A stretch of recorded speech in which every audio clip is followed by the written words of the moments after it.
المشاركة. وللمزيد معنا من مدينة الرباط المغربية المدرب علي المصباحي. كابتن علي، مساء الخير، أهلا بك معنا. انتر ميلان يواجه أتلانتا، الفوارق الفنية هل تبدو كبيرة لمصلحة انتر أم لا؟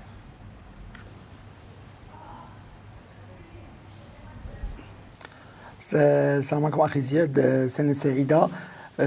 بالنسبة للسوبر الإيطالي، فعلا هناك في الورق هناك فوارق فنية لصالح الفريق الانتر اللي كنعرفوا عنده دفاع محكم وتشكيلة قوية، وحتى النتائج اللي هي غادا مع الفريق في آخر الدورات لا في البطولة الإيطالية ولا عصبة الأبطال أوروبا. تمام. ماذا سيفعل غاسبريني لمنع التسجيل المبكر لفريق أتلانتا كابتن أو انتر؟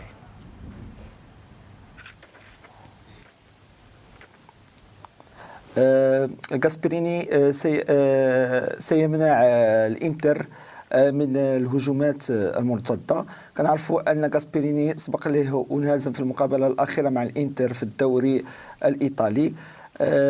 غاسبريني سيعتمد على الدفاع محكم، تنظيم دفاعي محكم، ربما يحاول يسد الثغرات والمساحات اللي ديال الهجوم القوي اللي ديال الفريق الانتر.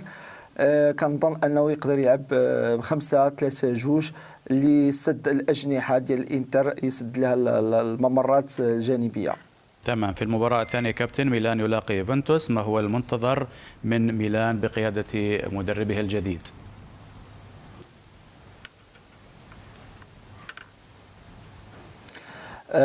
ميلان صراحة بعد مجيء المدرب الجديد كونسيساو، نعم. 4 أيام، هذه قام بثلاثة تدريبات.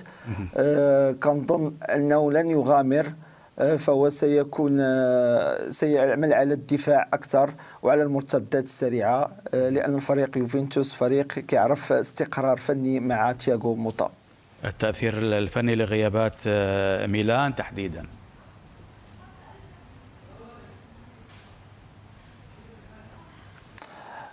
فعلا كذلك إصابات متعددة، خصوصا من الجانب الأيسر لياو. كنعرفوا أن كونسيساو مع فريق بورتو كان كيعتمد على الأجنحة بالقوة هجوميا، وكذلك المهارات الهجومية، وكذلك في القوة دفاعيا. هذا واش غيلقاه مع فريق الميلان. سنرى اليوم مع فريق اليوفنتوس هل تياغو سيكون الوحيد في الجهة اليسرى، سيعتمد عليه بشكل كبير. كونسيساو هو معروف كان مع فريق بورتو، معروف على القوة ديالو أنه كيعتمد على الأجنحة السريعة. طيب، تياغو موتا مدرب يوفنتوس سيلعب على سلبيات ميلان أم قوة فريق يوفنتوس؟